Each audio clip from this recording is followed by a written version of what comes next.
Hello and welcome back to the channel. My name is Jed and the channel is called Awakening Philosophy, and we are reading the Philosophical Midwifery book together today. We're in chapter 3 and we are at a very exciting point of the book where we have already, chapter 1, we have explored the problem.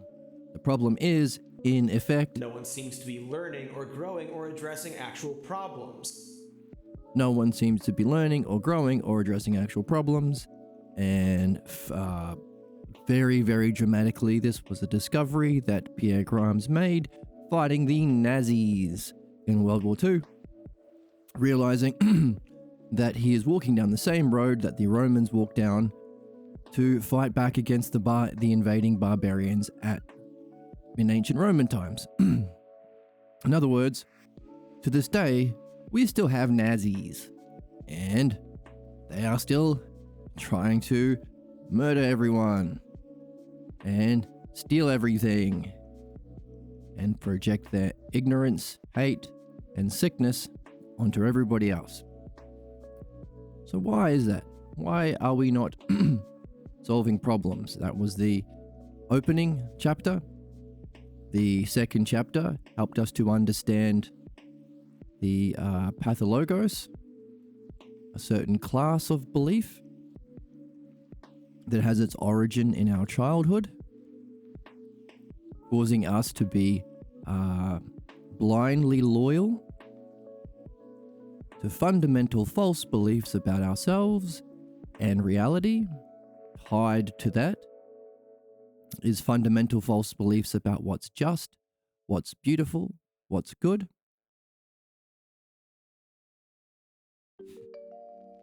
I have a cough button, so you don't have to see or hear me coughing.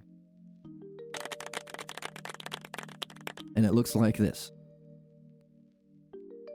There you go. So, fundamental false belief, and a second chapter, we looked at all of the different aspects of it. We forget about it. We forget about our problems being repeating. Actually, why not just give a quick rundown of, pull it up here, of the aspects that we explored. Too stupid to understand, and also refusing to understand. Why not both? Exactly. Right? Both. That's the nature of the pathologos. Too stupid to understand and refusing to understand. Thank you, Oracle. Okay, in chapter 2, there were 11 aspects that we explored of the pathologos. The nature of the pathologos, fundamental false belief about ourselves and reality that we are carrying, that we don't know that we are carrying, but we are fiercely loyal to, which is the cause of our problems, which makes us unable to relate fairly and accurately to reality and to reason. So we are stupid. And stupid in a tragic way or an ironic way. We are most stupid against that which can most help us. That's our problem. Because we don't have the pathologos, it has us. And it is as we talked about, it is the strongest force in the universe. Such that people who've had enlightenment experiences and have remembered the nature of their mind and self, even then, the pathologos is stronger than that, stronger than the experience of reality itself. Because people have had those experiences, many people, and then give them a week or two and they're right back into their problems. It fades from our memory like a dream fades from our memory. One of the things we do on this channel is dream analysis to help our memories. By remembering our dreams, we are practicing our memory as well. There's a lot involved in dream analysis. That's one part. The condition and transmission of the pathologos. So we talked about the origin scene. What were the conditions needed to pass on this false belief, it was a big con, a big production, a big charade was put on by our parents, people that we were dependent on, and they knew what they were doing. They didn't know why they were doing it, but the idea was so that we would ourselves take the blame for their ignorance and injustice to save our beloved image of beauty and wisdom and care, because we were stuck with them and we were little babies. We didn't know any better. And that's the origin of our false images of love, of beauty, of goodness, and of justice. So when ignorant people try to pretend to be wise, they will imitate that. Whether it be in government, You are a fantastic moron. making them fantastic morons, or to their own children, passing on the pathologos when they want to appear like the God King of the house. Amnesia. Number 3, we forget that we're repeating our problems. We forget what we left behind to accept this false belief. We abandon our self-goals. So we're, in effect, going back to pick up where we left off when we awaken philosophy and pick up the game we're here to play as human beings. The wordless transmission. There are 11. Number 4 is the wordless transmission. They didn't tell us. It was not explicit like real teaching, it was implicit. They want you to come to the conclusion. Which also means we have the power to unconclude. We have the power to solve our problems ourselves. Blame and anger. Anger is a projection of that injustice we suffered from youth. So part of the tragic nature of our lives is we will keep putting ourselves in conditions where we can project that injustice onto others and get angry at them. Projection.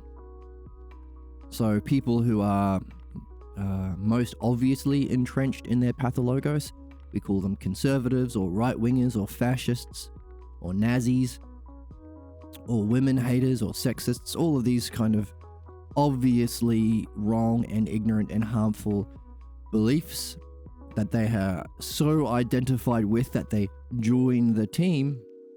We say of them every accusation is a confession, because they're out here, all of the conservatives saying, war is bad, or homosexuals are bad, and then they turn out to be a closeted gay man, that kind of thing. So that's anger, the source of our projections, which is ironic because not only do we project the roles from our pathologos scene onto people, our way of solving it is to be our best, to be our wisest. What's our model for best and wisest? The exact tyranny that we suffered in our origin scene. So we project our problems onto other people, and then we try and solve it by doing the same injustice that was done to us. So that's the blame and the anger. Of course, blame aspect of it is baby brain to play the blame game, because there are many causes and many conditions that cause problems. To single out one and say it's your fault is stupid and wrong. There are many conditions. And also tied to blame is that one cause, this one person, caused this bad thing because of their bad nature, which is also wrong and the exact opposite of the truth. What we are doing in philosophy is to understand and remember or awaken the knowledge and memory that we are in fact divine and noble, a nobility that extends beyond even divinity.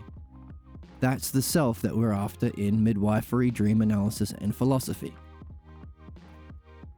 So blame game is for baby brains, and you can't play philosophy if you are still playing the blame game. Slop.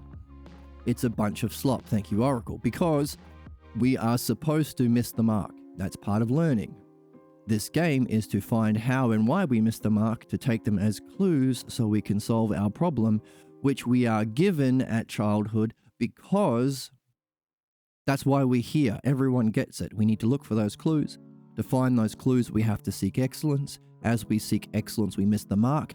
The most ignorant, terrible people use missing the mark as an excuse to inflict punishment or excuse to inflict violence under the guise of punishment, which is just further pathologos ignorance and tyranny, and usually used to justify stealing money. Money, money, money, money, money. So, for instance, the Israeli state created the conditions and provoked an attack by the Palestinians, who have been in the largest open-air prison for many, many decades. And as they fight back, the Netanyahu will look at them, see, look, they're violent. Now I have an excuse to take all their shit. That kind of thing. So, blame is stupid, irrational, and is just used by the worst people to justify either the playing out of their pathologos roles, because they have not done midwifery, they have not reflected on themselves, so they are bound by that parasite of the Exactly, bunch of slop, bound by that parasite to look for conditions where they can play it out, or they are just liars and thieves, looking to justify collecting capital. Capitalism, to be ruled by the greatest, most disgusting thieves among us, is capitalism, which is stupid. Okay, that's blame and anger. Number 6, the struggle over discussing the pathologos. We need to talk about it, and when we start to learn and discover, we want to talk about it with our loved ones, because our family are in similar condition we're in. Pathologos within the family are usually similar. We want to say, hey, by the way, we don't have to live in this hellhole, in this hellscape of ignorance and stupidity. We can become humans, reflect, use our language to reflect on what's good, on what's true, reflect on our problems, and solve them, and become better and evolve. But other people who are not in this game and lack the courage and the integrity to play this game will fight back and get pissed. And they want you to come back into the fold. Be a racist like us. Be a worker like us.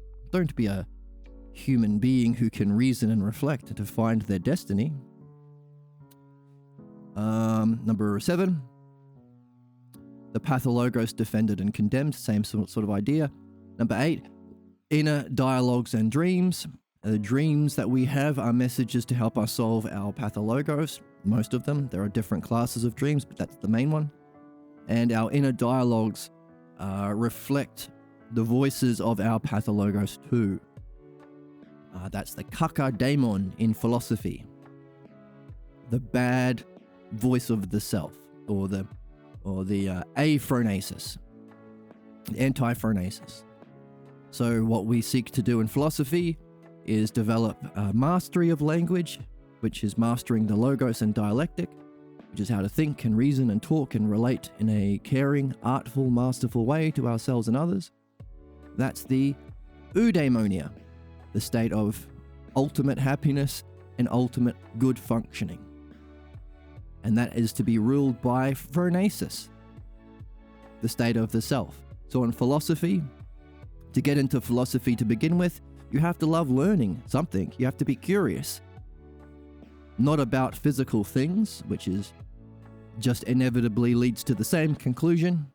If you're stuck in the physical world, you are not looking at the spirit or the soul or principles or causes or ideas or anything, or beauty or anything like that.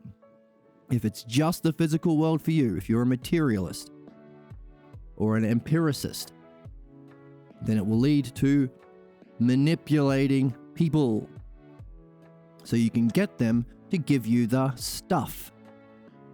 Capitalism, leading to tyranny. Capitalism is the conditions for also tyranny. Same thing with democracy, which is a tricky one to talk about, because we do need to have feedback from everyone, but just because we're giving feedback doesn't mean we have the knowledge, the skill, and the art to rule. You don't go out into the waiting room and take a democratic vote of where you should make the incision when you're having an operation in a doctor's office. No. No. The surgeon who has the understanding and the knowledge and is using it to benefit, he makes the call. Always.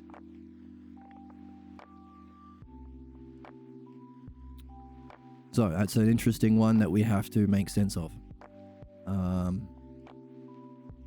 So yeah, inner dialogues and dreams. Our inner dialogues can usually reflect our kaka daemon, the distortion of the daemon, the voice of the pathologos, you could say, based on the anti-phronesis, or the anti-self, or the pathologos self.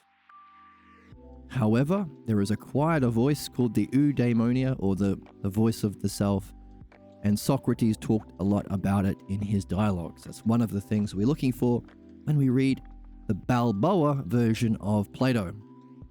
And of course, I have to remind everyone, if you're not in the Balboa, you're not doing philosophy, like it or not. Because all of the key words and terms and puzzles are in the Greek, but not in any other translation than the Balboa translation. You may find looking at other translations can be helpful at times in this channel. When we get confused about something or the English phrasing of something from the Greek, we look at other translations to see how they've translated it to get a clue. Other than that, we're pretty much in the Balboa translation, which has the actual words and not all of the great betrayals to humanity, which are removing words like self, autos in Greek, mistranslating words like eidos as forms. This is it ain't probably forms. the stupidest, craziest example of this little kid style lying I think I've seen on this channel thus far. Exactly. Hey, welcome to the chat. Glad to have you here, and it's nice to thank you for saying hello, even though you're lurking and listening. It's nice to know that you're around, and a very cute little dancing kitty in the chat. Okay, so yes. Removing what the feminists word want is to specifically ruin your life.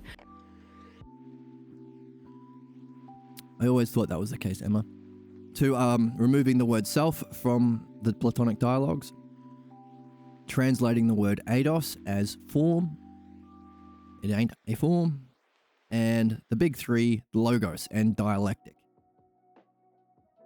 Removing the significance of removing the word logos, which undercuts entirely philosophy. Lots of lovely dancing critters. Thank you so much. Very cute. I also have dancing critters. Look at them dance. See? I have stuffies on my disc. They are the most philosophical. See, look. He's reading. He's reading your message saying that you love the stuffies. And he dances. He loves it. See? They're the most philosophical stuffies. And this one's a pirate. Look at him. He's a little pirate dog. Arr, mateys. There be bones in that there treasure. There we go. All right. Nature of the pathologos. Condition of the transmission. Number 2. Amnesia. We forget about it. It was wordless. We didn't put it into words. We're putting the logos onto it. Blame and anger. Understanding anger, understanding blame, realizing the purpose of them, and not being a slave to them. Number 6, the struggle over discussing the pathologos and your insights with others, especially family members. 7, the pathologos defended and condemned. The counterattack either from yourself or others against your insights. To defend your pathologos ignorance. Inner dialogues and dreams. usually are messages to help you discover your pathologos in dreams, but also, your inner dialogue keeps your pathologos alive. The self-sabotaging thoughts that you have. That's weird that you think that. It's weird that we think that because it's negative. It's against the self. It isn't true. It limits us. But it does keep our problems alive. And if we are here for a reason, if reason exists in the world, and clearly it does, because that's what conversation is, and that's what we're discovering in the dialectic. Cool. Then if reason exists, then we are here for a reason.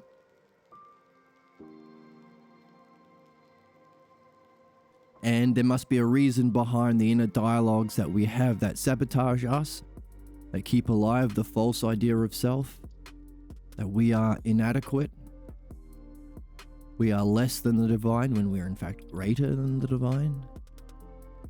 The self has a nobility beyond even existence.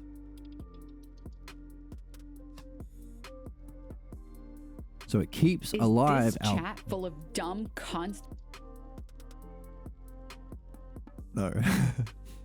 Our chat is full of lovely philosophical people. Thank goodness. Right, there should be a reason to keep it alive. In other words, if we're here for a reason, we have to address our problem. That's why we have our problems, and that's why we are getting constantly the messages that we need to solve our problem. When we read, when we do dream analysis, when we do midwifery and philosophy, but also we have our inner dialogues that keep the problem going. So we have something to address. It's weird. It seems mean and unjust to have something in our soul keeping our problems alive, unless our problems are here for a reason. That's the higher level that we need to see the justice of our problems. Number 9, meaning and the pathologos. I forget what that one's about. Let's have a look.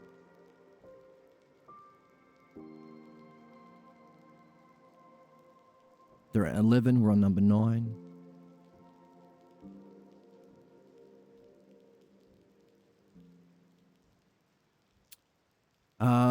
Pierre talks about having hundreds of thousands of dream talks. Never found 2 identical pathologos.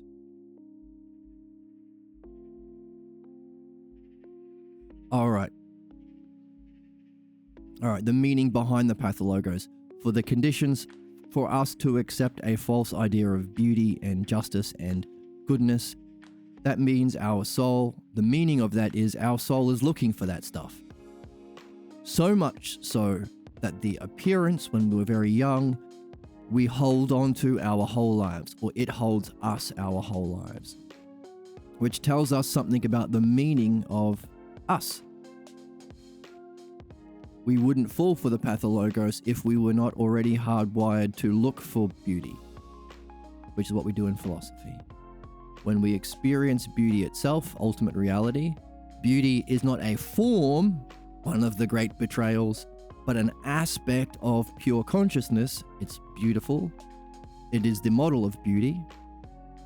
We want to keep that memory when we come back to our bodies or wherever we go, as the model of beauty against which we judge our own creations and judge our dialectics, especially in midwifery. If we are to challenge the false images of beauty, it helps to have the memory of true beauty.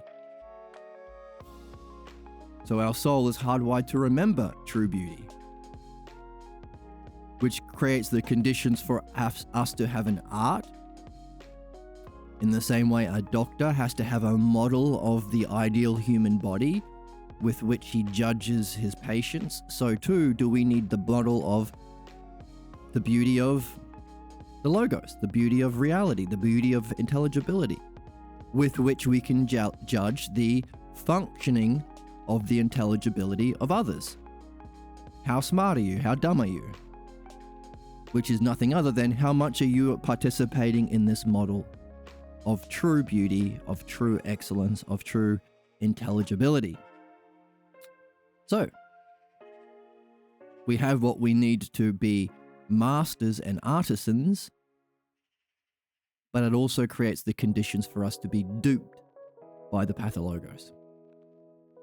So we want to remove the crap sitting on the throne in midwifery, and then in philosophy, put the right royalty on the throne of our soul.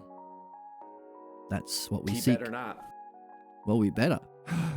That's what we seek in philosophy. And of course, in philosophy, we go beyond that too, because the love of learning, philomathesis, takes you out of staying in the physical world thinking life's about manipulating people, which is the disgusting world we live in right now. Bankers and capitalism and warmongers, all based on manipulating people to get things. Loving of learning is reflecting on causes and principles. Hey, there are many beautiful things out there that I want to acquire. What's the cause of them? What is beauty itself?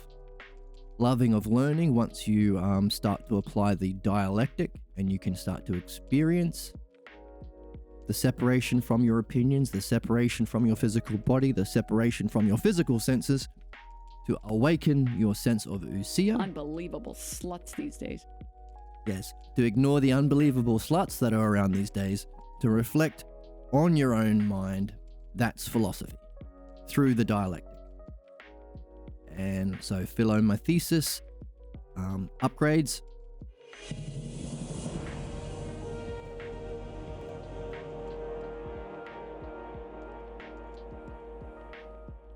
To philosophy, which then itself upgrades to, well, hang on a second, can we apply that same skill, discipline, reflecting on causes, to not just reflect on the causes of the physical world, but reflect on the causes of mind. What caused mind? Or what's the conditions for the experience of mind?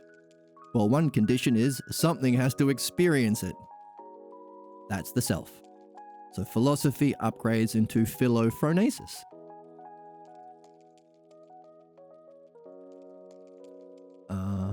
Yeah. That's what we did. That's what we're doing here. And we dance. Dance, dance, dance, dance, dance. Dance, dance, dance, dance, dance. Number 10, the logos. I think we just went through it then. And number 11, the signs of a pathologos problem. Specifically, to do midwifery, the conditions are you have to be doing philosophy. Because pathologos problems or blocks surface when you pursue your most meaningful goals. So how do you know what's meaningful unless you're studying philosophy? Or philomathesis, philosophy, or philophronesis. Those three, same sort of thing. We can call those three philosophy, generally speaking. So you have to be doing that, and you have to be doing that with excellence.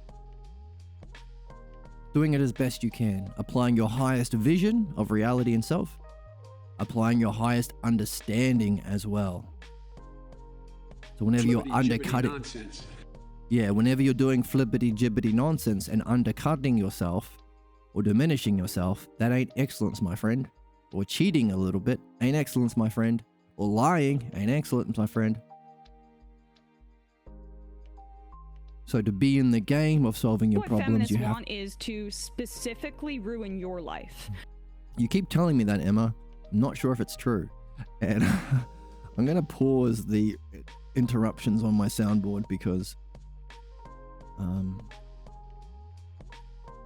I need more of them because they're starting to repeat.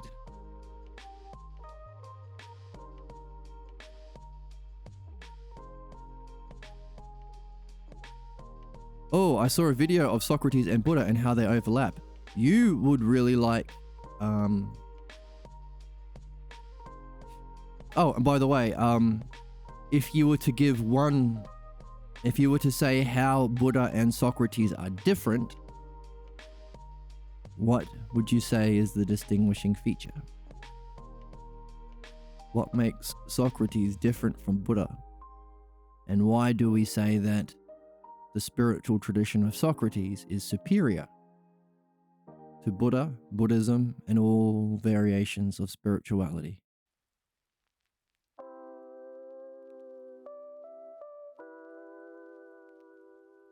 Socrates also tries to, we're ending suffering here.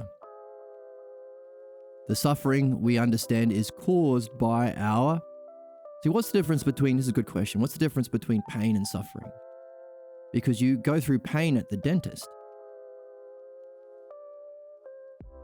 whereas suffering might involve no good purpose. You don't actually have your teeth fixed, and you repeat it endlessly, and you're stuck in it, and everything you've tried to do to get out of your repeating unproductive cycles of pain, you can't get out of it. That's suffering. Philosophical midwifery is the way out. But why? What is it that Socrates introduces that Buddhists reject? Because Buddhists have techniques that they claim can do this and that, but they're techniques of sitting quietly, letting thoughts flow by like a cloud, saying things like everything is illusion or Maya. What's that? A lack of. What if it can be shown that these thoughts that you are told is just illusion are not illusion, but very important messages and the whole reason you're here? And if you don't listen to them and address them, you might have a Buddhist enlightenment experience or a Taoist,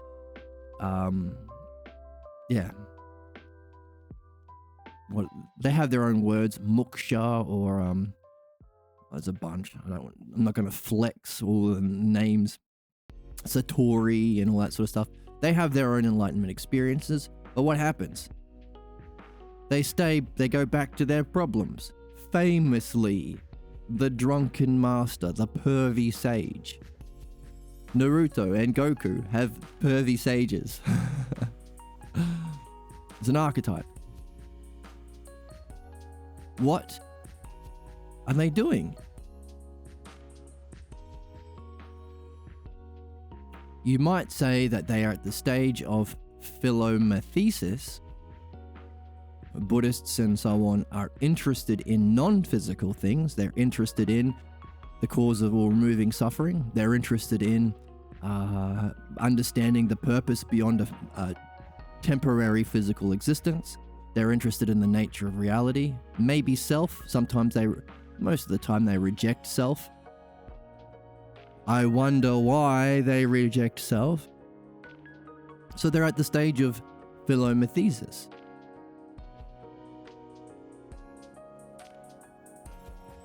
One of the reasons why Buddhism is a hard Christian due to repression. Right. So if we compare it against religion, which is way worse, because religion means to be bound by a false belief, an absurd, irrational belief, which is just setting the conditions to tell people, hey, if you want love and acceptance, you have to hate your mind, because your mind will say, what? All reason and evidence, everything my mind can tell me, shows that you shouldn't, murder people who are a different religion. You shouldn't instill the fear of hell into children. You shouldn't hate women. You shouldn't give all your money to priests and bishops and make them multi-trillionaires. And the world is not 5,000 years old. That's stupid. But they say, no, believe authority figures. They are just playing out the pathologos. So don't look at religion that we've been seeing is defined as an absurd belief as the standard. We want to compare spirituality with, or Buddhism with, philosophy? What makes the difference? What's the difference? Why can we say philosophy is above all other spiritual traditions and can subsume them all, or rather recognize each level of development from ignorance all the way up to philosophy, and recognize them as stages, understand their position, understand their worldview, maybe even recognize the sorts of questions you would ask a person at that level to help them realize the nature of the level that they're at, the problems with the level they're at, and the necessity for there to be a higher level that they can themselves move into, which we call evolution or personal development. Why can Buddhism not do that? Why can that only happen in philosophy? Is it because we like it? Is it because Socrates is cool? Is it because we were all born into families who were Socratic philosophers? What makes the difference?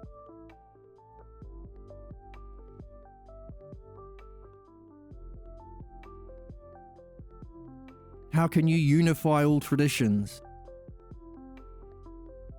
Can't happen through belief.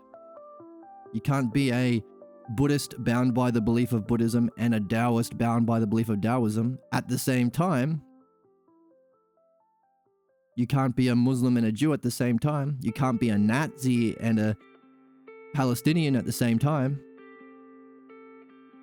But how come we can all be unified together in philosophy?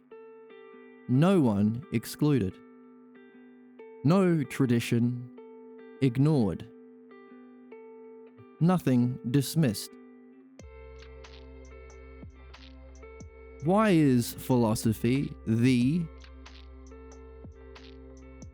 system of spiritual development and education? Why do we say philosophical midwifery is the new paradigm and not a paradigm, one among many? What makes the difference? Let's throw this over to the board, because we are on the wrong board. This one. I don't know. I just feel like there was much leeway for autonomy. Okay, let's have a look. So we're saying, in philosophy, as we've been reading in the Phaedo and the Meno and all of the other Balboa translations of Socrates, is there is a world below which you are stuck in physical senses,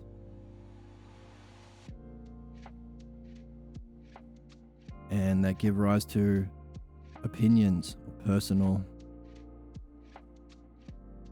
opinions,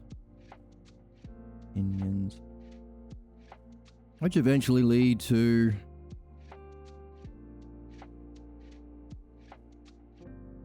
seeking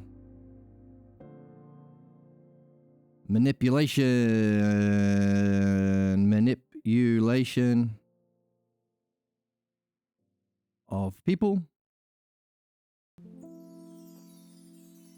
which does them harm to them and ultimately yourself, because there is an effect on your soul that you carry with you beyond this lifetime, them and you, in order to get money for money. That's where you end up.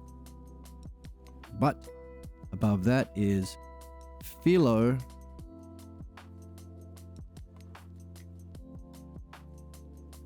I have glue on my drawing pad. How do you get glue off things? I glue my fingies when I play music sometimes, so that protects them. Philo Mathesis? Like math thesis is the love of learning, where you start to spend your time and attention and mind on things, on causes and principles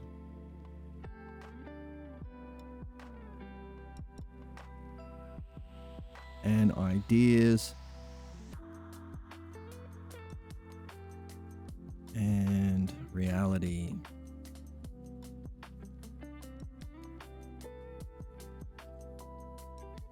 And growth.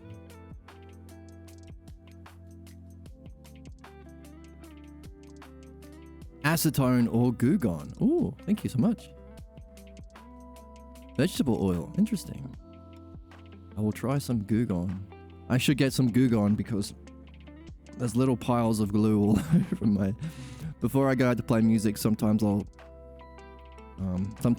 put protection on my nails. Because as you see, look. See how that finger's ripped up? Because I strummed too hard with that finger. I cut into my nail, so it protects my nails and also lets me know where I'm strumming wrong. But I also put glue on these fingers because that's the fretting hand. So I have these little piles of glue all over my desk. So I should get some glue going. Okay, so the next level above philomathesis is what we call philosophy. What we think of as philosophy. Philosophia, philosophy. The love. Philos means love. Sophia means wisdom. And the activity. Whoops, should put that in a different color. That's right. The activity of that is... That's my question.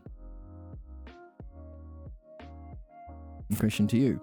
Because our friend in chat has questions about the difference between Buddhism and Christianity or mainstream faith-based or absurd belief-based religions.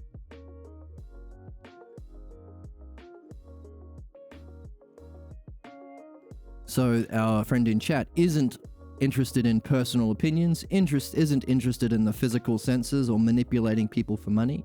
By the way, many gurus are, but asking about ideas, asking about reality, asking about causes and principles.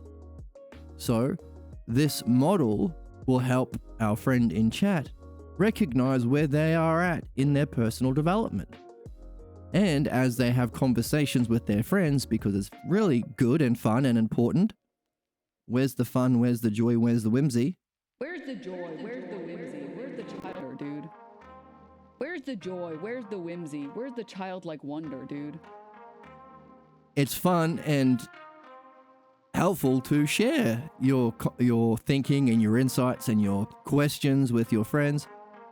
But you might find some resistance because they are at this level.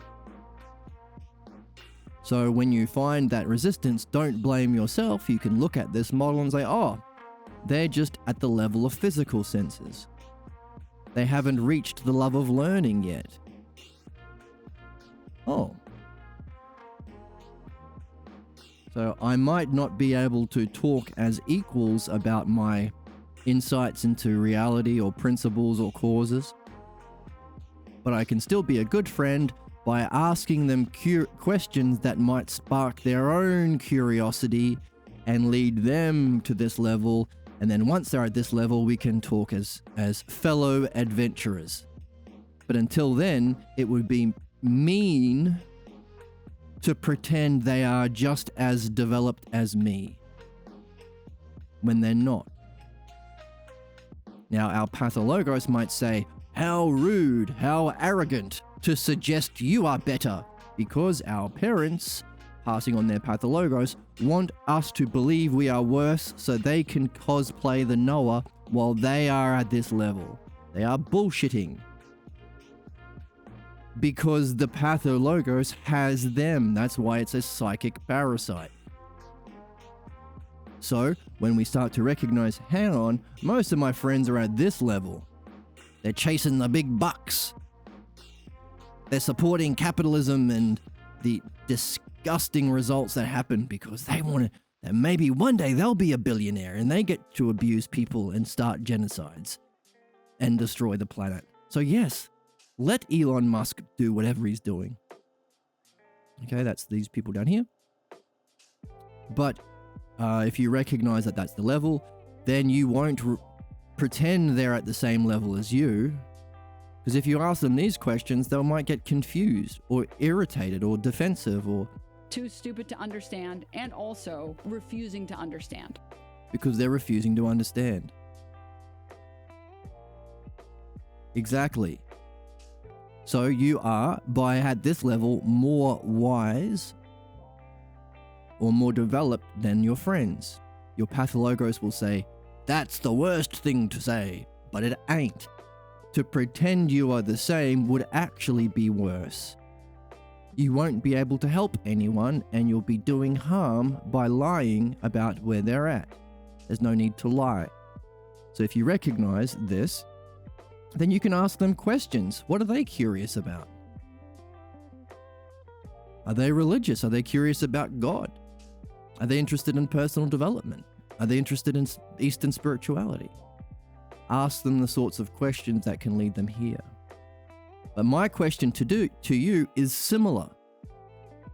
I'm here asking you questions, recognizing you are there, to help you make this jump to there. Because this is where we live on this channel. This is the level of this channel. This one here. That's my question. My question is, in your level of loving of learning or philomathesis, what have you noticed is different about what we are doing here that isn't involved or isn't part of being poggers in Buddhism or Taoism or whatever else that you have been learning about? That's my question. Right. You are very gentle to people based on their level of awareness. That's good. This is what it means to be gentle, by the way. You're not being gentle if you're assuming. If you're Michael Jordan and you go to a bunch of fifth graders, you're not being gentle by presuming they can play at the level you can play. You'd be very non-gentle. You'd be hurting them and embarrassing them.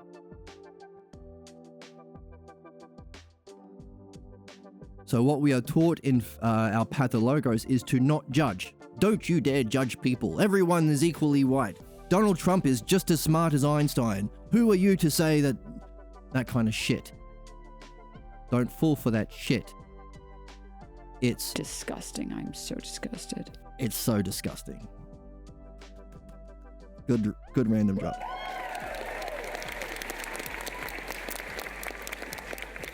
Yes, midwifery is all in one. So what is the difference? What does this level have that doesn't allow Buddhism to solve problems? Help people develop? It's kind of a rolling of the dice. Maybe if you sit on the mat for 40 years, you might have an enlightenment experience. Who knows? So it's not really a method, technically, for spiritual experiences. And by the way, you don't learn about those experiences. So how can we, what is it in philosophy that allows us to understand all traditions, rank them, understand how to help them, understand the cause of our problems that distract us from that development? What do we have that makes it the tradition? And of course, there's one step after that, which we call philophronesis. which is the love of self. Love of the state of self. True self. True, good, or the one self.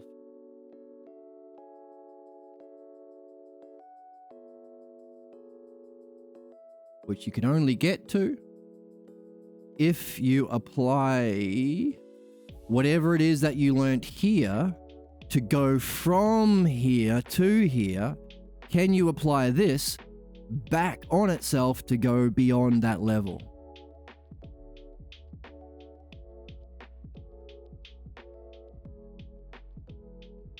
I'm trying to think of a metaphor to explain that. So to get to this level, you have to learn how to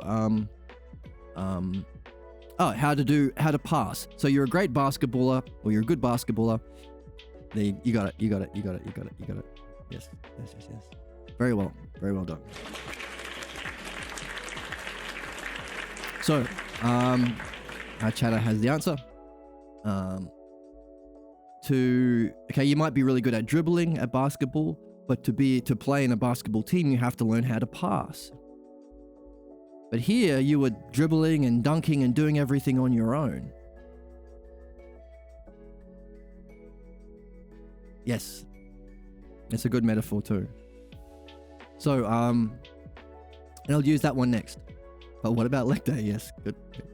So you can dunk down here, but you got to learn how to pass. And now you can be a good player who's also a team player. But hang on a second. What if this learning how to pass process you went through, what if you applied it back to your passing and being a good teammate? Maybe you can learn how to pass for an alley-oop, or how to involve, if you're being a good teammate, how to involve your bench players and develop the other people on your squad to go to an even higher level. Yeah, that's kind of a lame one. Okay, let's talk about sickness to health. To go from sickness to health, you have to have some sort of discipline, some regiment, some understanding of what caused your illness and what is needed to eat healthy and exercise healthy and that sort of thing, which requires discipline and effort and focus. Avoiding tangents. Your friend saying, hey, let's go on a bender. Oh, I recognize that. So you're able to go to sickness to health.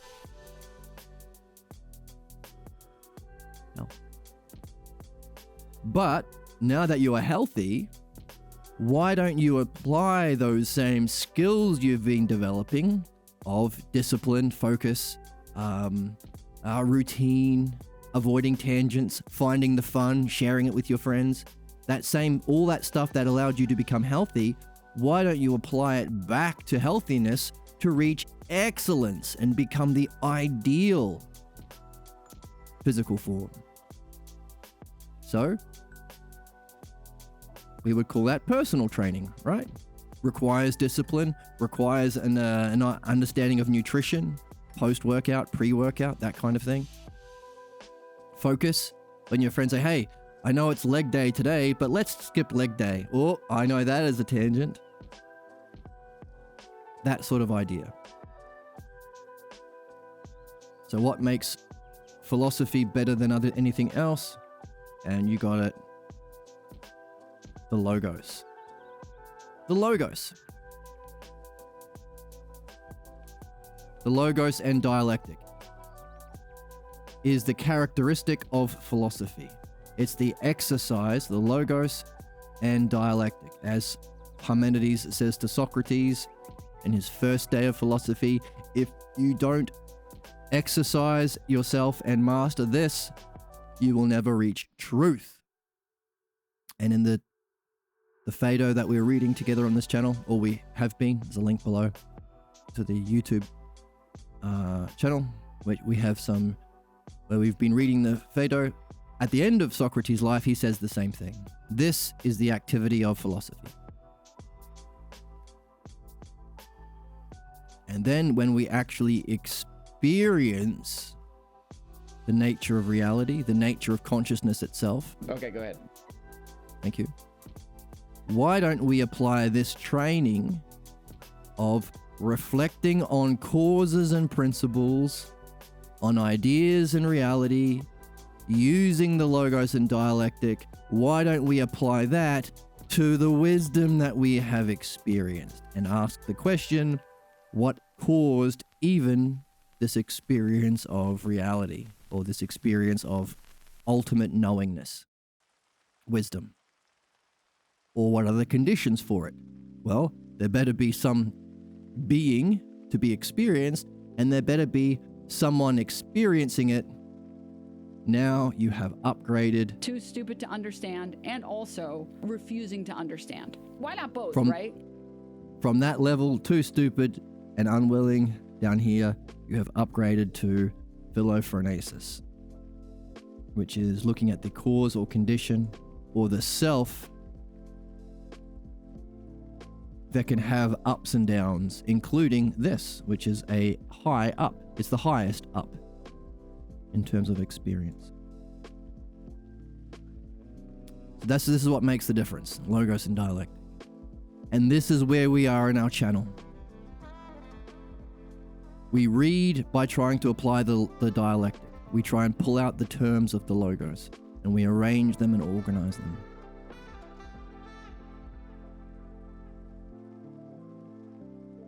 And the activity of philosophical midwifery that we are learning from this book is, how do we apply the logos and dialectic to remove what's false?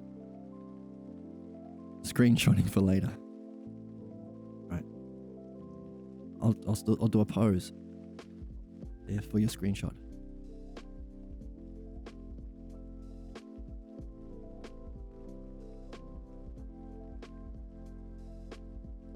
There we go. Screenshot that for your. Look at your desktop.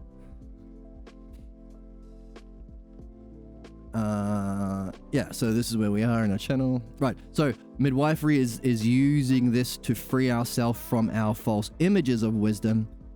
Philosophy is using this to actually go through this process to reach wisdom and then beyond. And dream analysis is your guide to help in both. A win-win-win-win-win. A win-win-win-win-win.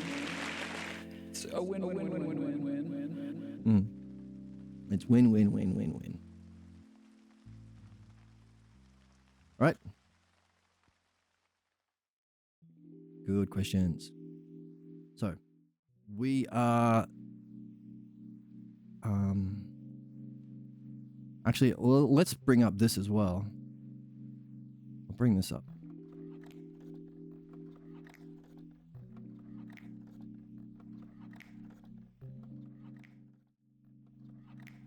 So now that we've covered that,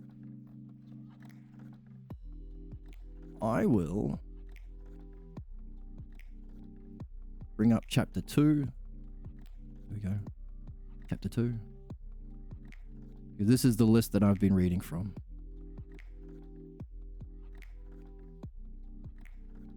The nature of the pathologos 1. The condition and transmission of the pathologos 2. Amnesia 3. I can post it in the Discord if you want. I forgot the aha on why I stopped practicing Buddhism in middle school and high school. That's a good question. Why did you stop it? I was also interested in this and like high school and stuff. And then I realized, hang on a second, this is boring. They want me to stare at a photo of some guru and count my breaths or look at a candle? No. And if I ask these guys questions, they very quickly shut everything down. That's usually a mark of ignorance and not knowing. Whereas if you are interested in learning, you love talking about it. There are a million videos that I have on YouTube of us talking about it. So yeah, it's a good question. What did you feel was lacking? Maybe it's what led you to this channel. So the nature of the pathologos, the conditions and the transmission of the pathologos. Number 3, the amnesia, many of the levels of amnesia. The wordless transmission, you have to put words on it now to remove it. Blame and anger, how it relates. The struggle of discussing the pathologos, number 6. this the defending of the pathologos and the condemning of people who speak out, balloons. The inner dialogues and dreams is number 8. Number 9, meaning. Why is the pathologos the strongest force in the universe? What does that mean about reality? What does it mean about ourselves? The logos itself, which was the answer to the question that you were asked. And number 11, the signs of a pathologos problem. So, chapter 1 gave us the problem. Why is it that No one seems to be learning or growing or addressing actual problems. Moron. why are we full of fantastic morons? And No one seems to be learning or growing or addressing actual problems. why is that the case? Chapter 2 is a description of the thing that is the cause of problems. And now we're on chapter 3. Belief and analogy. To understand the different classes of beliefs, that's why we can quite quickly, we don't have to get mired down in the mud of which religion is okay, and is it okay to kill I find Muslims? that very entertaining. Because doesn't that make us Christian Americans just as warlike as the evil Muslims that we are trying to kill? Which religion is the right one, and who do we blow up? Bullshit. We don't have to go down that road. It's all fucking nonsense. Grow up. Because we have understood that there are 6 kinds of beliefs. Axioms, which are a logical necessity. Scientific beliefs, which we have sufficient evidence for. You don't go to war over how gravity works. That's stupid. You don't go to war over principles like if A is equal to B, so is C equal to B. That's obvious. You wouldn't genocide someone to steal their shit over that. Insufficient evidence, simple beliefs, everyday stuff. Your car needs petrol.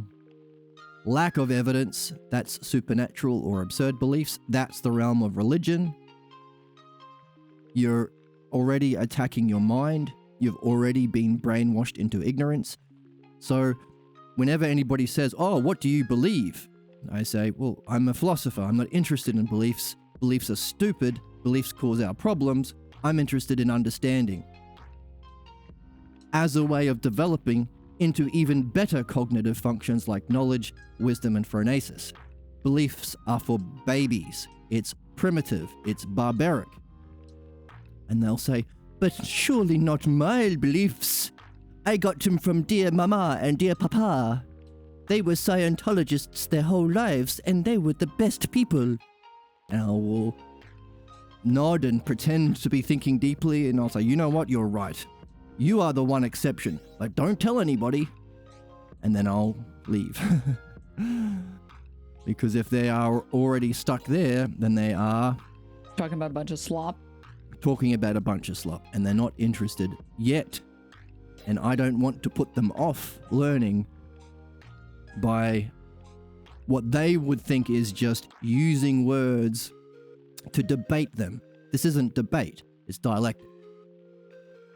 They will mistake it for debate, and they'll be like, "Oh, that's stupid, I'm not doing philosophy."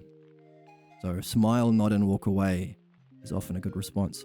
I think it seemed like in chat, I had the discipline where I went vague and meditate and would take cold showers every day. Stop listening to music. Ooh. Well, hopefully, I'll be doing music streaming on this channel soon. I've had to take a break to focus on live performance for a while. But very, very soon, as soon as I'm over this cold, I'm going to be live streaming music where you can do philosophy and music together. So you'll be right. Just subscribe to Jed Phoenix Music on Twitch. Watch movies. Like Discipline didn't help me reflect deeper. I felt like something was missing. I'm joking, of course. Don't be sorry. Which is interesting. Because there is a level which... like, if you stay in philosophical midwifery and you understand the cause of problems, and especially keywords that indicate you are going against my pathologos, like respect, you're disrespecting me when you be a woman, when you wear a red shirt, where you blah, blah, blah, blah. That's a stupid bullshit word used to blame someone, and respect projects your personal pathologos and opinions as though they are universal truths, and then assumes everyone else should know them, and then assumes that because they know them and they're not doing it, it's because they're bad. That's blame, and that means that you get to fight them. This is the cause of almost all drama in sitcoms. The universalizing, or pretending it's universally true, of your own personal opinions and pathologos. It's stupid.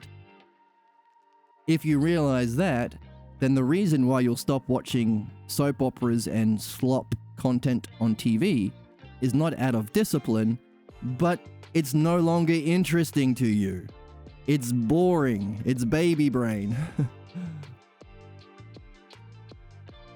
Oh, yeah, thank you. Ah! Oh, so our chatter, who has been through a dialectic recently in a dream analysis stream, recognized there was a pattern in their language where they were apologizing when they didn't need to, saw the implications if they stayed tied to that way of being. If you don't understand this, you're either being saw that it might have an origin in their, has a history throughout their life, and might have even had an origin in the roles they were offered by their parents when they were young. And today, or a few days later, caught themselves doing it again, but the difference is changed or corrected themselves, making themselves better. So it went from I'm sorry to what I mean is thank you for your time, which is a different energy, a different role you're in. Think about the role you're in when you're thanking someone for providing you with something. You're in a different role than apologizing for being there or something, right? Different role. One role is tied to love in your family, but also is tied to suffering, because you won't be able to get out of your problems if you keep in that role. Another role can lead you out of fate and suffering. Yeah.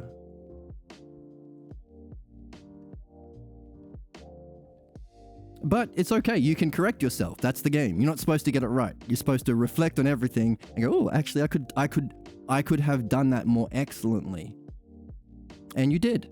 So good for you. Big round of applause.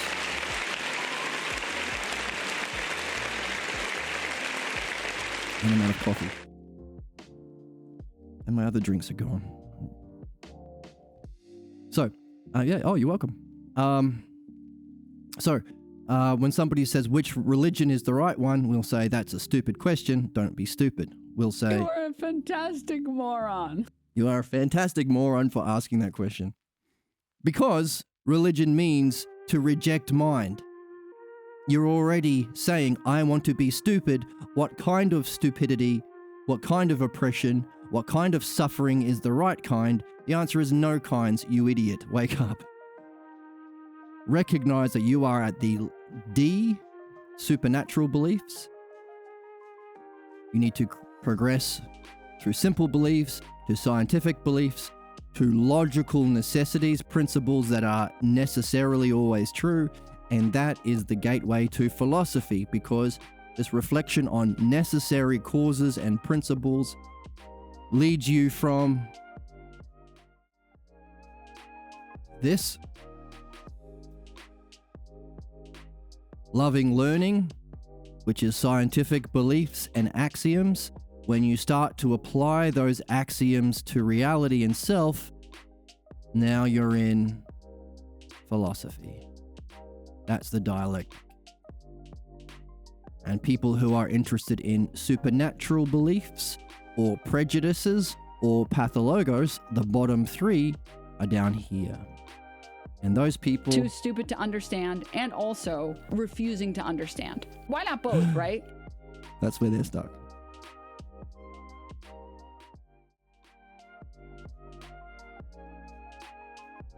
So axioms are a logical necessity. Scientific beliefs, there is sufficient evidence. Simple beliefs, my car needs petrol, insufficient, but good enough. Lack of evidence, or there cannot be any evidence that Mary was a virgin, but you have to believe it, or else you go to hell, little child. Ooh, that's supernatural beliefs, or lack of evidence. You can't even have evidence. We can also add to that it's a rejection of it. Well, you also have to reject evidence. Like, anyone who quotes the Bible rejects like 98% of what's written in the Bible because they know it's stupid. It's just not serving their personal opinions. Number E, prejudice, to deny evidence. And pathologos, you are unable to relate to or acknowledge the evidence. So whenever anyone is interested in beliefs, just tell them, you're wasting your time. Come on. Let's go from beliefs to scientific or axioms, or even better, let's do dialectic and really understand what's going on here. Okay. And then the next part in chapter 3 is to recognize that there are two kinds of learnings that we can do as people.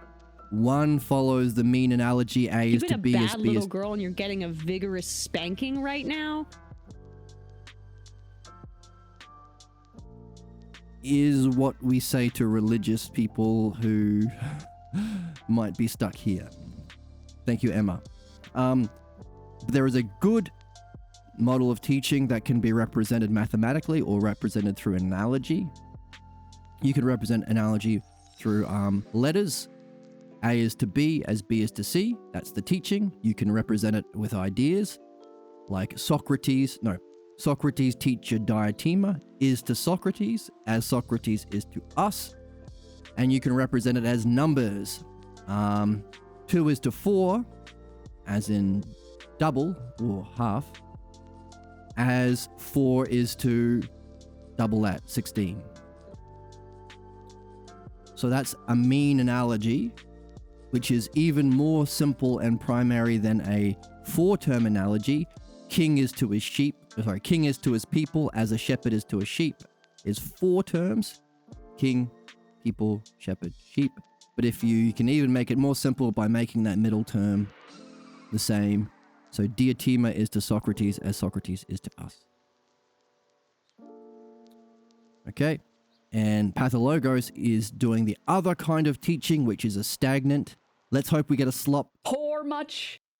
Okay, good enough. Is the whore of analogies in that it's stagnant. A is to B as A is to B. Doesn't go anywhere, doesn't evolve, doesn't learn, doesn't solve problems. No one seems to be learning or growing or addressing actual problems. So that's LN, they have an interference pattern. The pathologos pulls you back into the past. Is a false analogy. This present moment is just a copy. The real moment was my initiation scene when pathologos origin. So the stagnant goes back. Actual learning can move you towards your highest goals and purpose. Your destiny in the real terms. Highest purpose for yourself. And they can interfere with each other, cancel each other out. And that's what we live out in the present with our problems and our struggles to become better. And then we looked at the differences between... Talking about a bunch of slop? Yeah, the bunch of slop would be the pathologos model. Implicit, no knowledge, can't ask questions, hidden teaching. You have to appear knowing. You can't figure out where you got it from, and it's inconsistent with your goals from a rare event. Whereas real teaching, up here, explicit, communicated, teacher has to have a knowledge, you can ask questions, you can test it, you have to be able to apply it to reach your goals successfully. Teacher doesn't have to appear as knowing or anything like that. It's public, it's repeatable, all in opposition to the shit one. I'm too pure. Yes, we want to stay pure by removing the pathologos. Stagnant model. Okay. And also that progression through that good teaching model happens in philosophy through cognitive functions. So we're talking about why if someone says, oh, what do you believe? We say, that's a stupid question. How about what do you understand? Because understanding is a higher cognitive function. A different skill set that you can use with your mind. So we say some people are moved by shapes and colors. Ignorant people, or pathologos, controlled people, ridden people, or prejudices too. Different color must be bad. But that same person has the opportunity, has the capacity to reason, look at causes, develop principles, to apply them. So they are awakening a different cognitive function. And in philosophy, the cognitive function where we can know reality itself is knowledge with a capital K. And Diotima recognizes the difficulty in this cognitive jump from understanding to knowledge, since she shares her reservations with Socrates in the symposium. I do not know if you will ever become an adept, but I will at least instruct you and no pains will be lacking. I'll do everything I can, even though I don't know if you can make that jump. Okay. And we also discovered that there are stages, 4 stages. Interesting, because there are 4 stages in the dialectic as well. Remember, this is all about the dialectic. There are 4 categories in the dialectic: definition, demonstration, division, and conclusion. There are 4 basic cognitive functions: ignorance, right opinion, understanding, and knowledge. So whenever we can see sets of 4, we're looking out for those and we're taking notes, because that might be on the money. We look for patterns of this is our skill tree. Da-da-da. See? So that would be a 4. Cognitive functions, we put that into a 4. Oh, there are 4 cognitive functions. Interesting. What other sets of 4 do I have? Oh, there are 4 categories of the dialectic. Can I rub those 2 sticks together to make a fire and gain an insight? That's the game. That's how we solve puzzles. Nice art, thank you. That's Sherlock Holmes. Because we are detectives, that's how we solve the puzzle. But we are also on a quest, so we're adventurers. And we carry questions in our inventory, in our question sack. We have hypotheses. Like that hypothesis that the cognitive functions match the 4 categories of the dialectic. We carry that. We see if it works out. Well, ultimately, seeking excellence in everything and truth above all. So we're a adventurer. You're a wizard, Harry. And we're a Sherlock Holmes. I'm looking for someone to share in an adventure.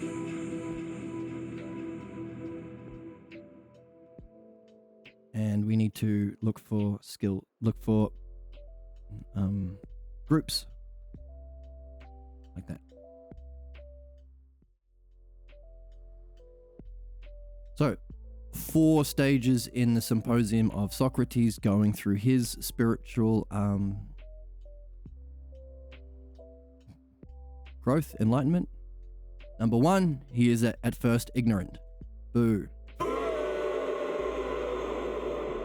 Then Socrates recognizes his ignorance and seeks to learn. Why is music so quiet? Learn the right opinions about love. So ignorance to right opinions. Socrates learns why these opinions are right. And so goes from right opinions to understanding. Socrates must encounter or participate in wisdom or knowledge if he is to enter wisdom from understanding. Those are the 4 stages. And in a similar way, when we are removing our problems in pathologos, we have to, 1, recognize our ignorance and admit that we don't know how to get out of our problem. If you come into midwifery thinking you got it all figured out and you know what it is, why are you here? Get out. Rack off, we would say.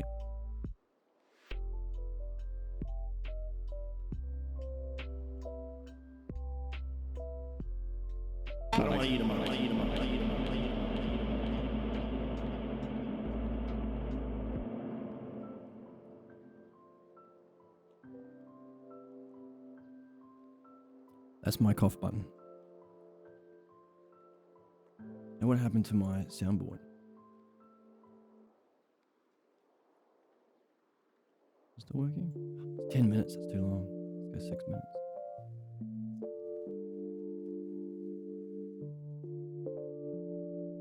So recognize we're ignorant, recognize we don't know how to get out of our problems, and or another way of saying that is our current beliefs and opinions are not sufficient to solve problems. Number 2, seek the right opinions of their problems. So you go into midwifery and or dream analysis, both together is best, to find the opinions of why your problem is blocked.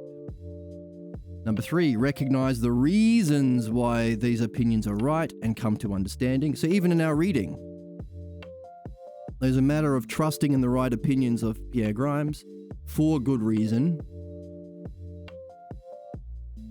Really, really, really good reason. But then we have to understand it for ourselves.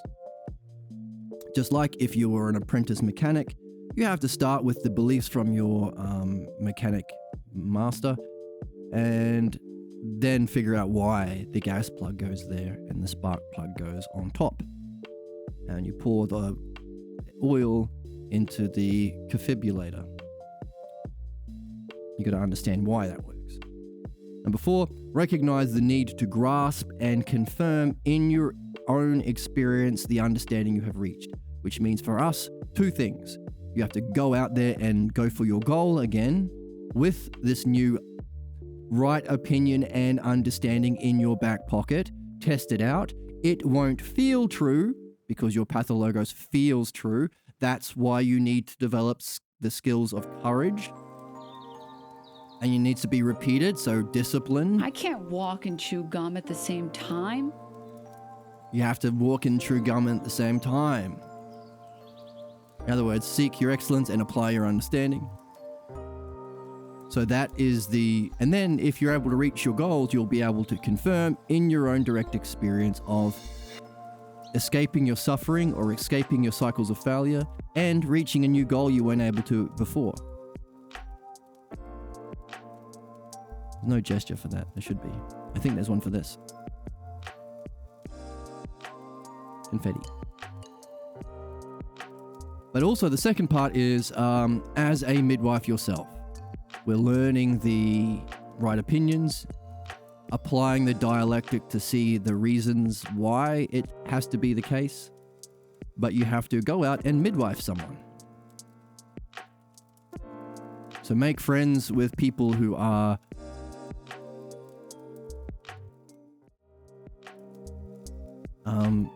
either close to your level, on your level, or above your level, or have the potential to play this game.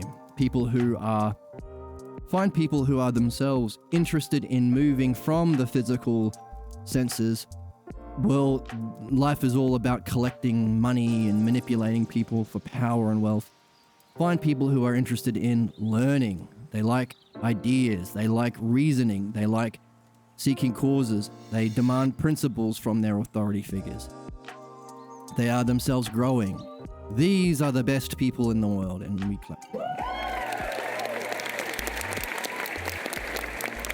See if you can make friends with these people and practice. Put into experience your understanding of the art of midwifery. That's part of it too.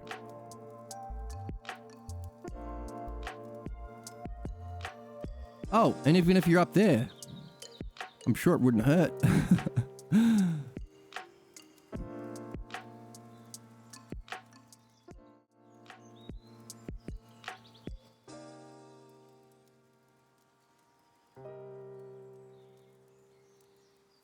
Okay, smoggy.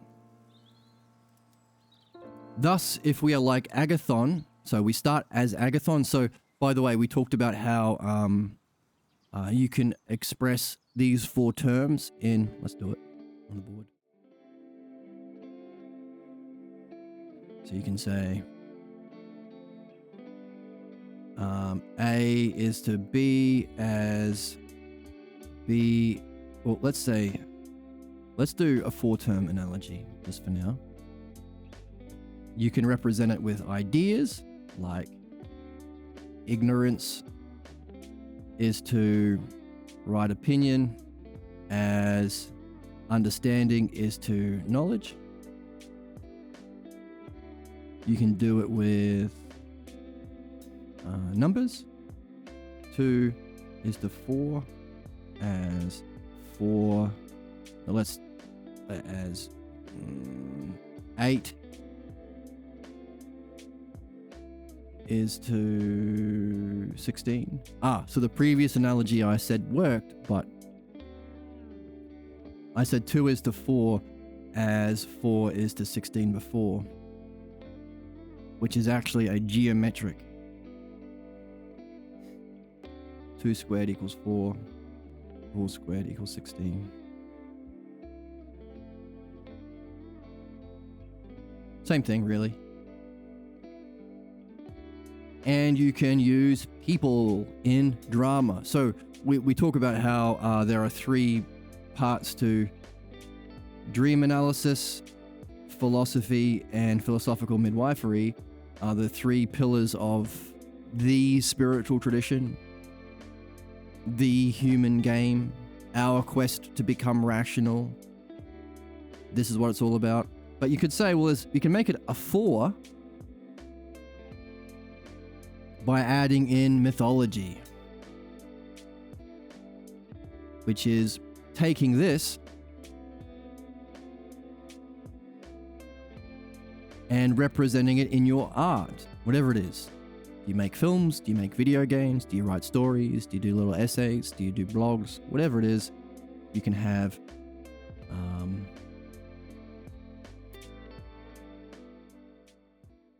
let's say Agathon represents ignorance in the symposium.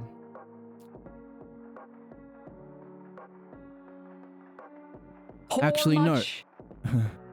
Agathon is someone who recognized he was in ignorance and then was the one who Socrates talked to. So he got right opinions from Socrates. But then Socrates was the one doing the dialectic in the symposium, so he had the understanding, and he got that from Diotima.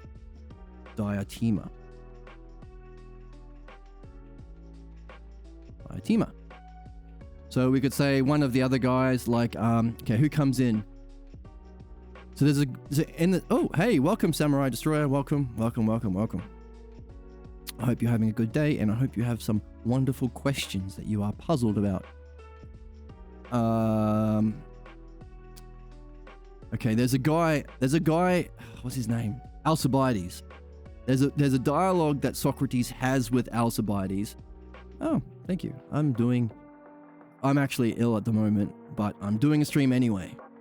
But don't worry, you won't have to listen to me sneeze or cough, because I have a cough button. Like that.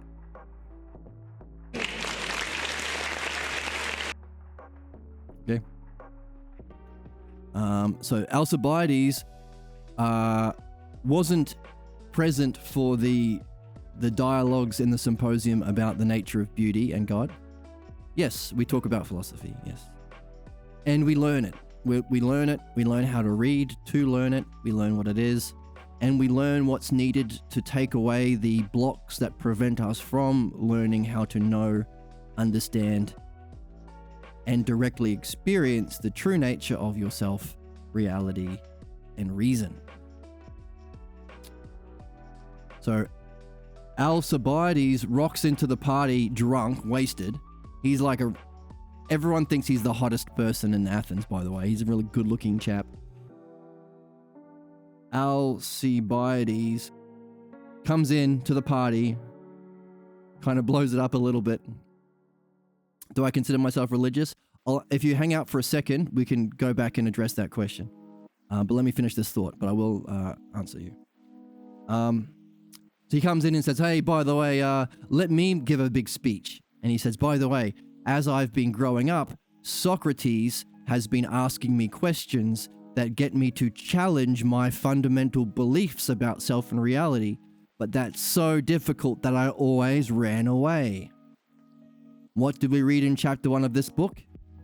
Alan Watts, Albert Ellis, The leading figures of spirituality, of religious cults like L. Ron Hubbard, of psychology like Albert Ellis, they all ran away when Pierre Grimes met these guys, which is why we say he's the Luffy of philosophy, or Luffy of humanity, because he runs into these heavy hitters. But they all run away when they are asked questions that encourage them to participate in this. Reflection on the true model of psychology, the true model of philosophy, the true model of psychotherapy, the true model of anything.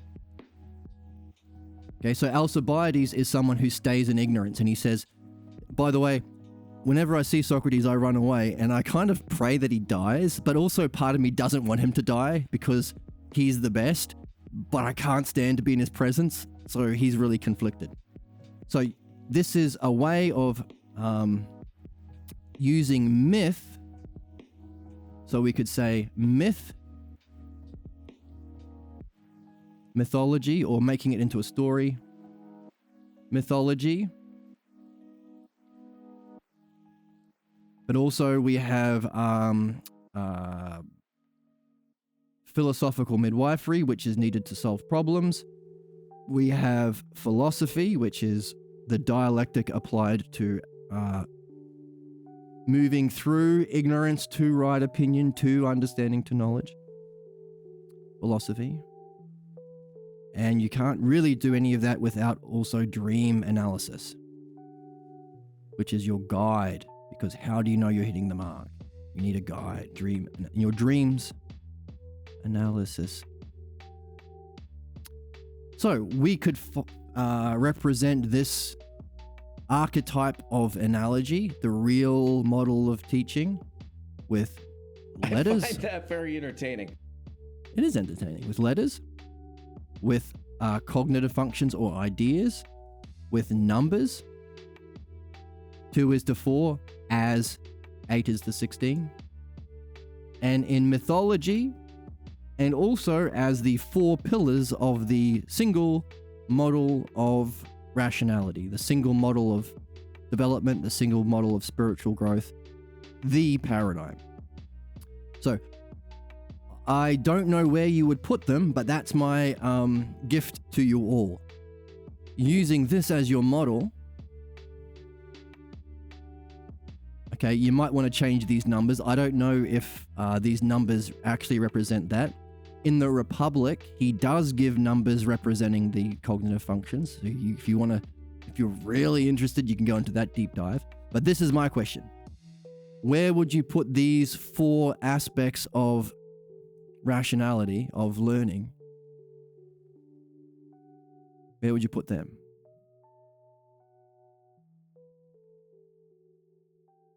Maybe you can make a case that, well, midwifery should go here because he's the one who obviously has a problem. He recognizes he's blocked from the logos.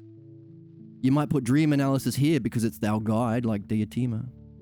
I don't know. That's up for you. And if you have a go, do a little essay or blurb or video essay, even more fun. Have some fun with that. Too stupid to understand, and also refusing to understand. That's Alcibiades. But yeah, so do a little essay or video essay or something explaining why you put these 4 in this order, representing either this or this, and share it with us on the Discord. And we'll be very happy, and we'll give you lots of wonderful emotes.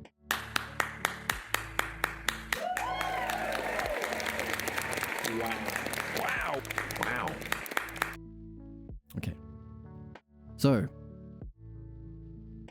that's where we're on the text, and we have a chatter here who asked a question about religion. Are you still there, chatter? If you're still there, chatter, I will answer you. All right, I'll answer you before. I need to get some coffee, but I'll answer you quickly. So it's a good question. It's very relevant to what we're talking about. What we have been reading in chapter 3 of the Philosophical Midwifery book, which is the how to understand and remove human problems. That's why we're reading it. It's the most important book there is. But in it, we have to realize that there is a difference between cognitive functions. Like we say, some people are motivated by shapes and colors. Oh, shiny thing. Oh, brown person, bad. That kind of way of thinking is stupid. But there's also scientific beliefs that we have evidence and reason for, and it is repeatable. We can make computers with scientific beliefs. They're very different things. So the first thing we have to do in chapter 3 is recognize there are 6 kinds of beliefs. Axioms, which are things that the first 4 we have an awareness of, the last 2 we are not ourselves aware of, by the way. The first one is axioms, the idea of a logical necessity. You can't prove this. You can try, but you can't prove that if A is equal to B and C is equal to B, therefore A must be equal to C. Can't prove that, but we kind of take it for granted as a self-evident principle that has to exist. Like if this green light in my driver's manual textbook equals stop the car, and here is a wait.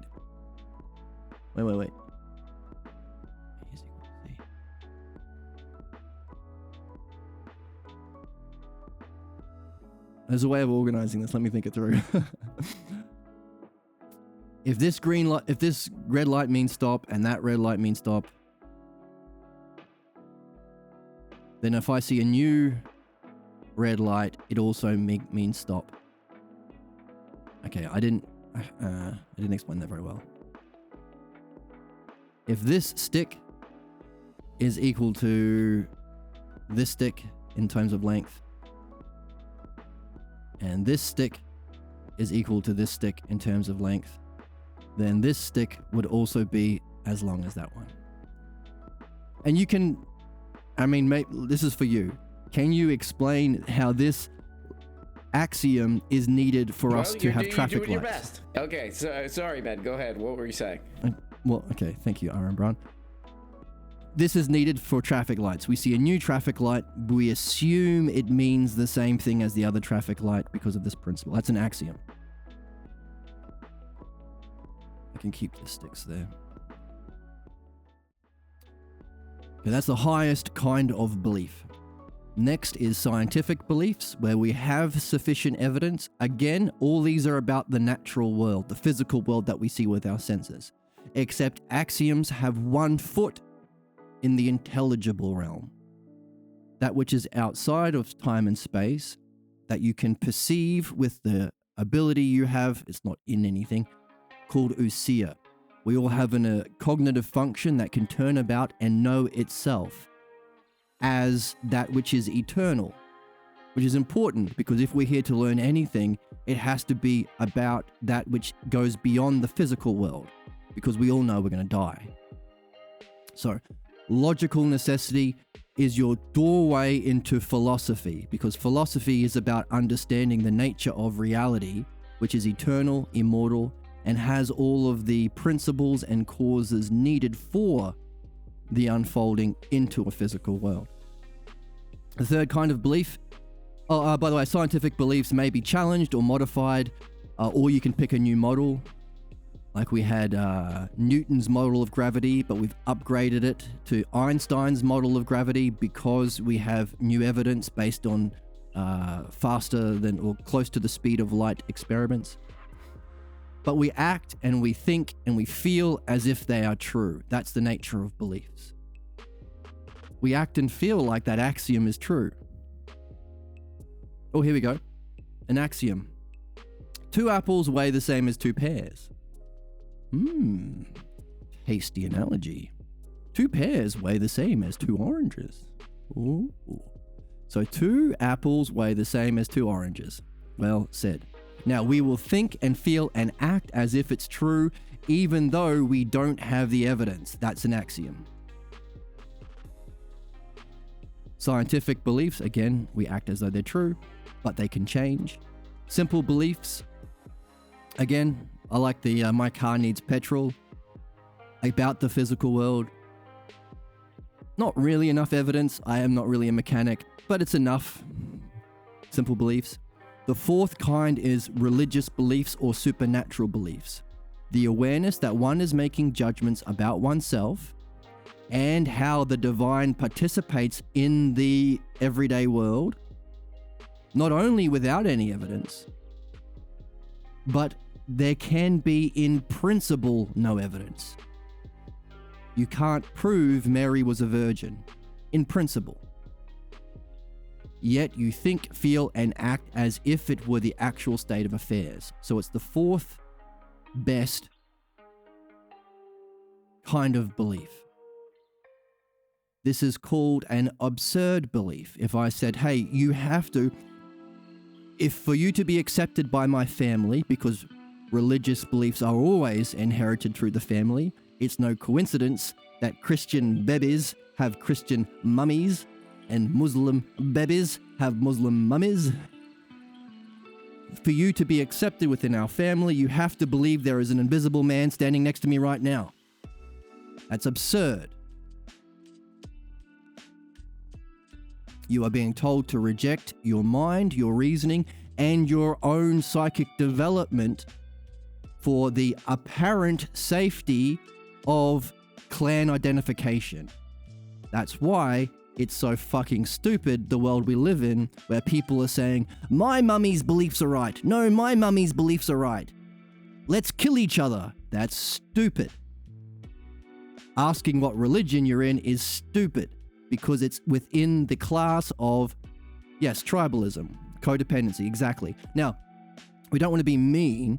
There is an evolutionary function before we developed language to think anything outside the cave, like saber-toothed tigers, is scary and dangerous and just be blindly loyal to our caveman tribal leader.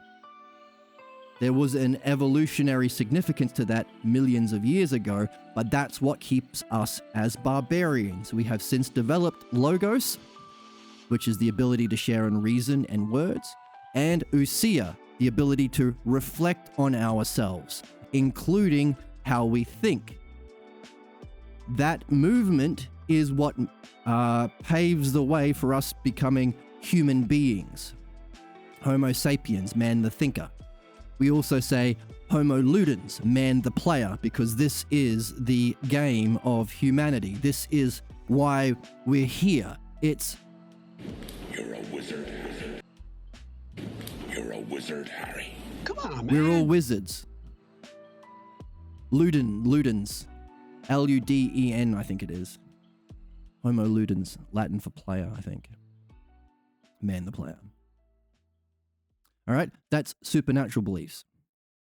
Now, the fourth one is the last two, prejudice and pathologos. You're not aware of these.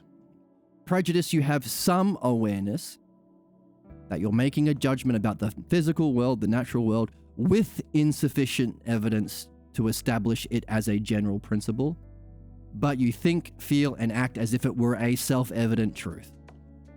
It's the second shittiest way of functioning. So these are the people moved by shapes and colors. And the worst kind of belief that there is the pathologos. This is what we focus on in philosophical midwifery. This is the cause of human problems. People with prejudices can actually change their mind when introduced to new evidence and reasoning.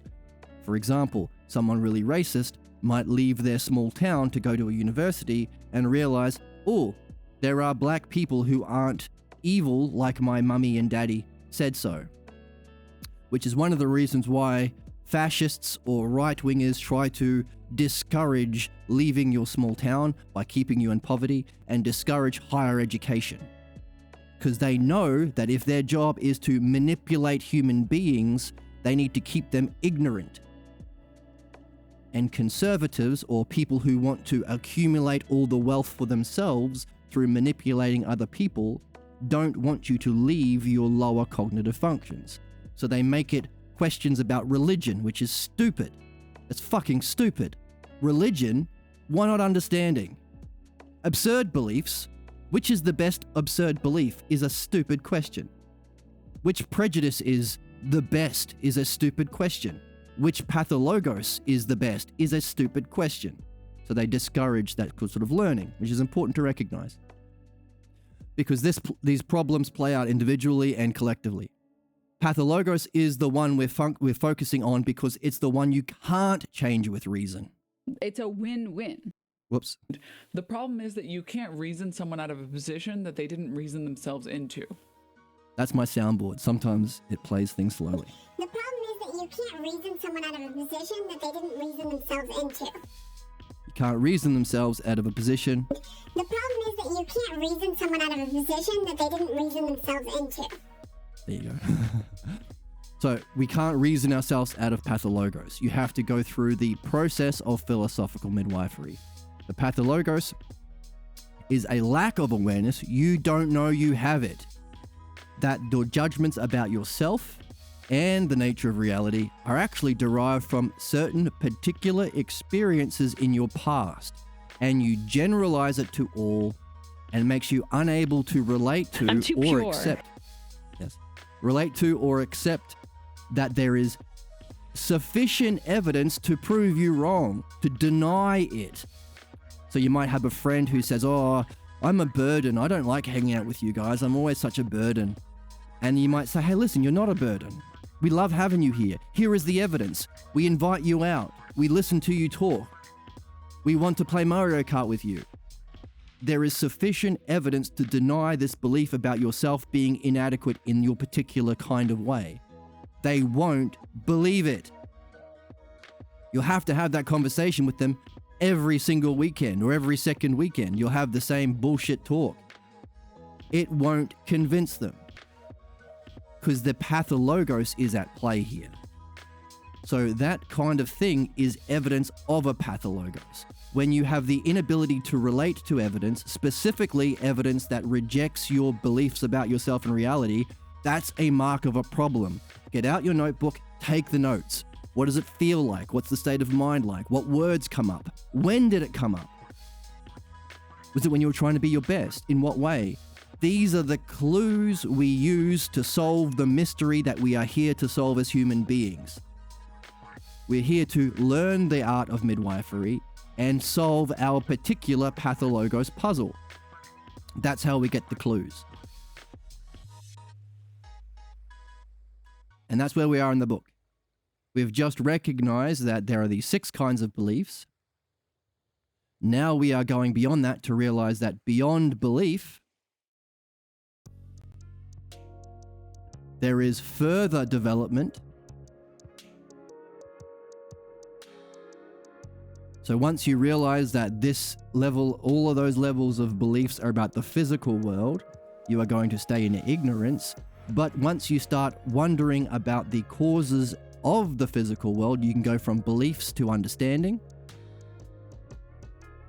That's philosophy proper. Understanding not the physical world, but the nature of pure reality or pure mind or pure consciousness. And you have to actually go to the party. If the aspects of pure being is pure justice or self-justice, pure beauty, beauty itself, or in Greek, self-beauty, all of the ideas we use in reasoning, same, different, whole part. Then if this is beauty itself, if this is ultimate reality, and it's experienced as bliss, you want to go there. You want to go to the party yourself. You don't want to hear about it. That's the movement from understanding to knowledge.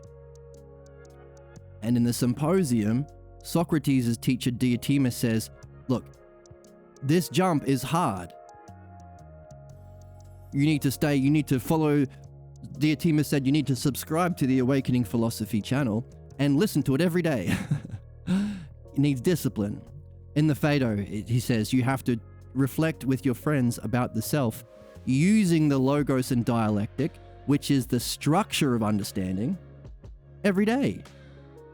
So in the Phaedo, where Socrates is in prison at the end of his life before they kill him, his friends would meet up and talk every morning before the guards would let him in to visit Socrates. So diatima represents that state of knowledge, what we might call enlightenment today. Socrates represents understanding in the symposium. Agathon gets right opinion. And then there is this joker who runs away. He stays in the level of ignorance. So, that's my answer to your question, what do you believe? I don't care about beliefs. I care about moving from beliefs to right opinions, to understanding, to knowledge, and then beyond knowledge to... That's the state above philosophy, the exercise or activity above philosophy. That answer your question? I hope it only partly answers your question and you're very puzzled and confused, and maybe you have given birth to new questions. That's my goal. Because this task isn't something you can learn, it's not something you can be taught, it's something you learn. And you learn by giving birth to questions. Yeah. You're a wizard, Harry. You're a wizard, Harry. This is you. You're an adventurer.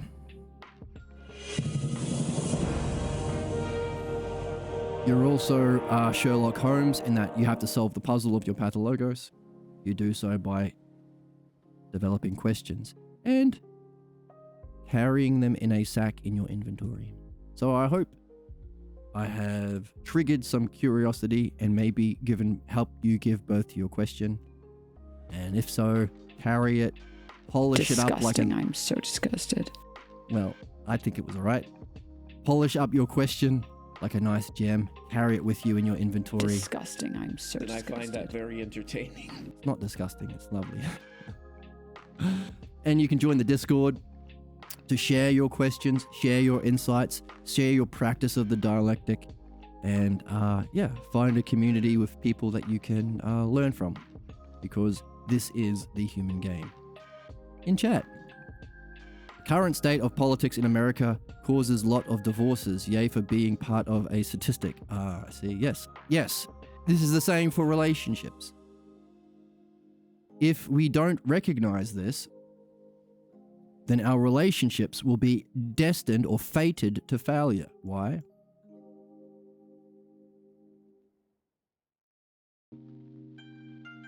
If our models of what is beautiful and loving and good come from our pathologos and ties us to our ignorance, then in a relationship you'll do everything you can to force the other person into that model, and vice versa. There is always 3 people in a relationship, or sometimes 4 or more, because there's you and your partner, and they're your model of the pathologos, and their model of their pathologos, which is the cause of their ignorance, cause of their suffering, and the cause of them acting in negative, unjust, harmful ways to others. So in this game, we go from a... So you could actually represent this in an analogy. You could say, okay, well, let's say I'm dating someone named Danielle. So Danielle is to Jed's pathologos model as Jed is to Danielle's pathologos model. See, it's an analogy. In that Denise is being forced into this as I am being forced into this. And this is why relationships don't work. But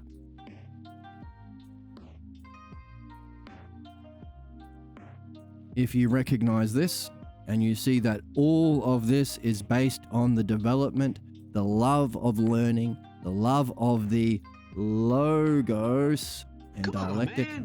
Come on, man.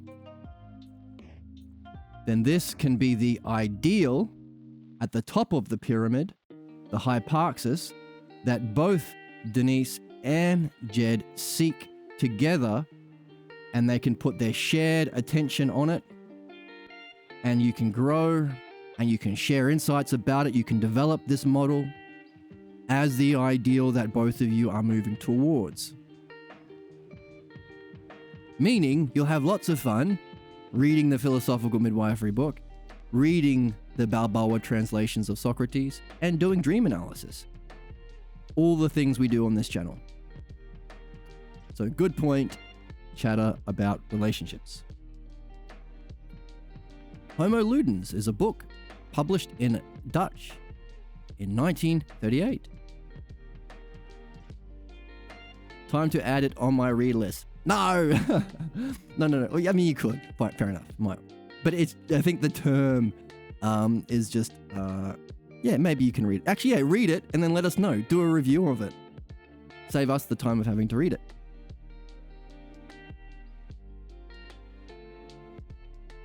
Like an essay or a video review, post it on YouTube and post a link on the Discord so we can all check it out. But yeah, we've got lots of books that I want to cover on this channel, so it'll help if you read that one. Like Jesus and Socrates, A Dialogue in Heaven is a fantastic book written by the same author of Midwifery that I'm really excited to get into soon. In the moment, we're reading the Meno. We're almost finished the Meno, actually. Right, so I hope that was helpful for you, chatter.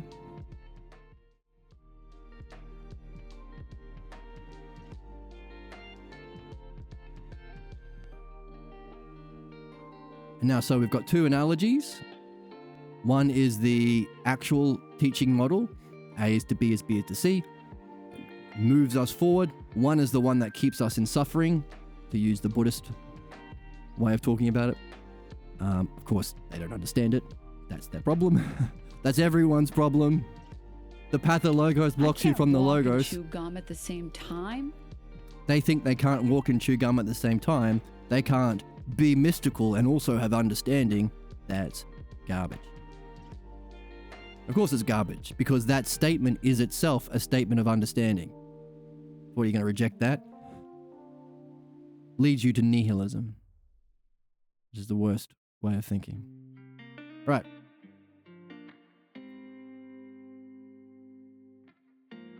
So there are 4 stages in philosophical development, from ignorance to right opinion to understanding to knowledge. As there are 4 stages in removing your problem: recognition of your ignorance and recognition that you don't have what you need to solve your problems.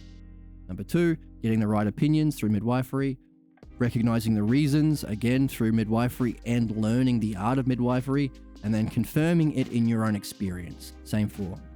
Ignorance, right opinion, understanding, confirmation, and experience. For us, that is actually being able to reach your most meaningful goals, testing out your understanding from midwifery, seeing if it has freed you to be able to pursue your highest goals with excellence, but also testing out your ability to midwife others. Okay, bringing us up to here, which is where we are now.